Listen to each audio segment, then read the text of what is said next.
Welcome to FOBtv, the future of business. I'm your host, Kevin Benedict, and I want to welcome each of you to our program today. Now, this program is part of a series which I'm very excited about. We did a virtual event. The event was called Reimagining Higher Education and the University of the Future. We brought in 4 panelists to share their insights with us. Those panelists represent 3 different countries, 3 different universities, plus the giant educational publishing company, Wiley. Welcome to the next part of our program, which is called our Fireside Chat, or our virtual fireside. We're going to talk about the University of Tomorrow and the role of technology. Let me introduce the panelists today. We have Mark Bramwell, who's the CIO for the Said School of Business at the University of Oxford. We also have Greg Morissette, who's the Dean and Vice Provost at Cornell Technology.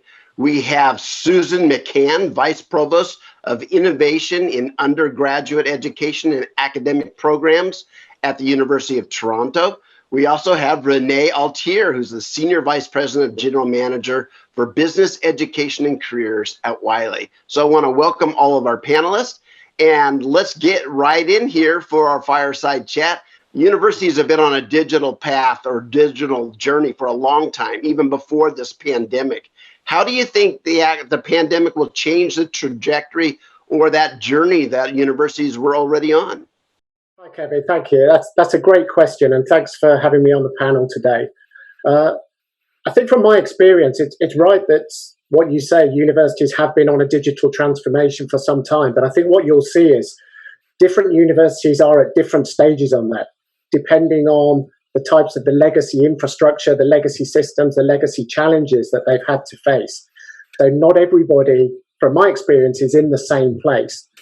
The one thing that we have seen that the pandemic has brought around, and clearly none of us would have envisaged sort of 9 months later we would still be where we are today, but the pandemic has seen a exponential acceleration of those digital transformations.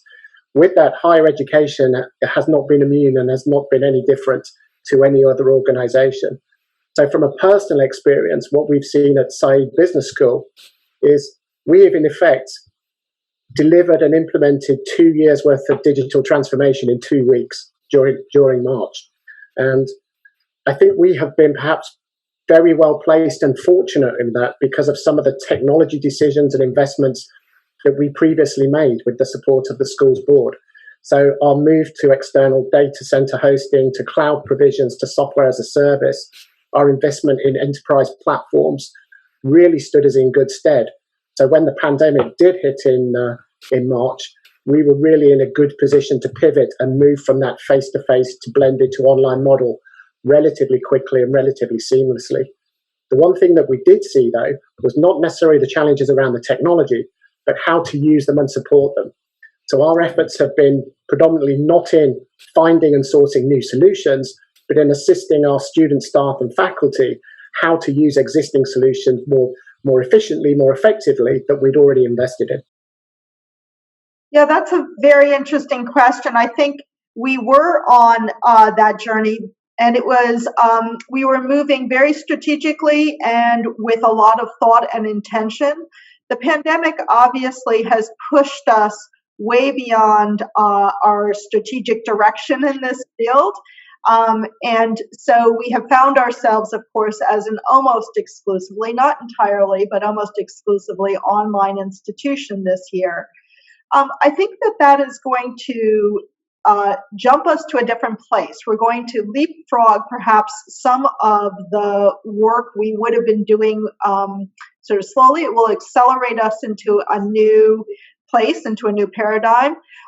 But I also think we are going to revisit what parts of the in-person activity we really value. And so I see us swinging back into in-person, but back into a very different kind of in-person perhaps than we would have had if we sort of moved there slowly and intentionally. And so I'm looking forward to what is coming next, because I think it will take us to a very different place that we would have gotten to trajectory that we had been on. said, the pandemic really brought this to the fore. I mean, transformation has been happening for a long time, but the pandemic really accelerated things. And part of it was faculty were just resistant to leveraging new technologies, asynchronous delivery of content, and a bunch of other approaches. They just were stuck in their ways. And so it sort of, gave them the excuse, the kick in the pants that they needed to actually try these ideas. And I think we're seeing a huge explosion, a sort of a pre-Cambrian event of lots of great ideas emerging from classrooms all over the world.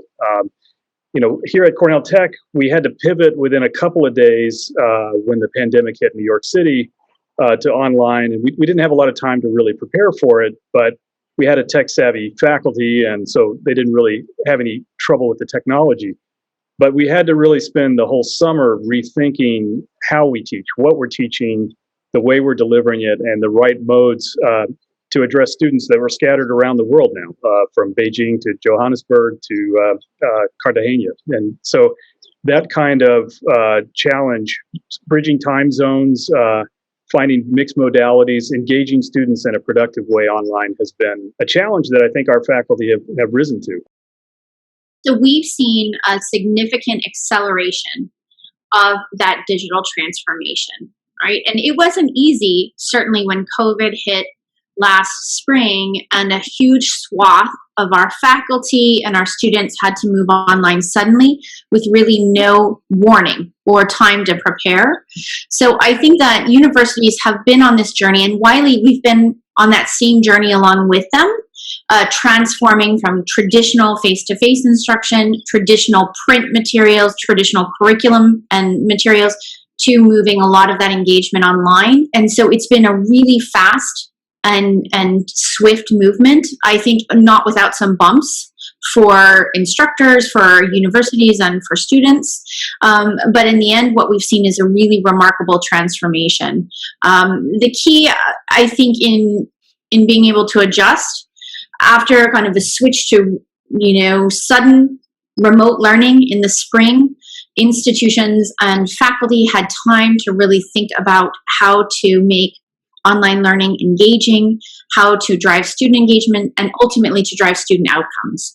And so what we've seen with this fall is a significant increase in the use of our online content, our online courseware, our online programs, and universities are really also making use of the technologies that they've licensed already, such as their learning management systems, to drive greater student engagement and ultimately student outcomes.